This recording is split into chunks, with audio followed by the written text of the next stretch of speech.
थे और उसके बाद जीडी होती थी। जो जीडी में क्वालिफाई करता था उसको एडमिशन मिलती थी। तो एमबी वालों में तो मैं ये एक्सपेक्ट कर रहा हूँ जितना मैं बोलूंगा मेरे से डबल आप बोलो। राइट्स क्या होते हैं? So rights are typical type of privileges. ये privileges है, आपको किसी न किसी ने दिए। So somebody is there, that may be your parents, that may be your college, that may be the government. So generally you proprietary rights हैं, ये गवर्नमेंट देती है। जैसे आपने लैंड भी नहीं खरीदी, आपने घर खरीदा है, so there is a typical type of law. And according to that law, you have to fulfill some formalities. And after fulfilling those formalities, one certificate will be issued to you. That is called ownership certificate. Generally, we call it a registry.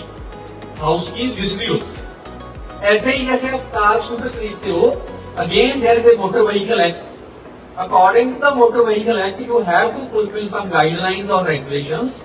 और उसके बाद आपको RC भी So RC government से issue होती है। There is a typical type of law which tells us कि आप कौन सा ऑफिसर, कौन सा department is authorised to use RC. तो जो मैंने पहले क्वेश्चन पूछा था, इसलिए वो टिपिकल डिपार्टमेंट है under typical type of law और act that is empowered with the rights to issue RC. तो ये तो बात हो गई हमारी जो प्रॉपर्टी है which is called tangible property. But in addition to this tangible property, we have another type of property that is called intellectual property. And your intellectual property, this is a creation of mind. So creation of mind, if you create anything by using your mind, by using your intellectual power, that is also considered your property. That is also considered your property. So a product of mind क्या होता है? कौन बताएगा? क्या create कर सकते हो आप? हाँ जी, क्या क्रिएट कर सकते हो? सर कुछ भी लाइक एक बिजनेस आइडिया भी हो सकता है सर, कोई बिजनेस आइडिया हो सकता है लाइक काइंड ऑफ स्टार्टअप। और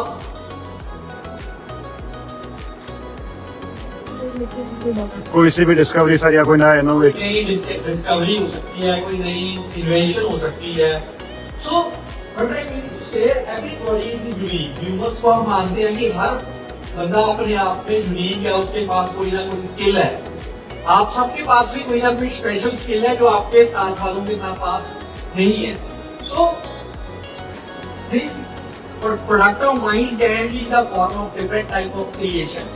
आप कोई लिखने में अच्छा है, कोई पेंटिंग अच्छा बनाता है, कोई म्यूजिक अच्छा बनाता है, कोई किसी परफॉर्मेंस किसी की अच्छी है, और कोई बहुत ही इन्वेंटिव है, वो नई नई चीजें बनाता रहता है। So means depending upon your intellectual skills and information of knowledge about that subject, you are able to basically और you are capable to produce different type of things.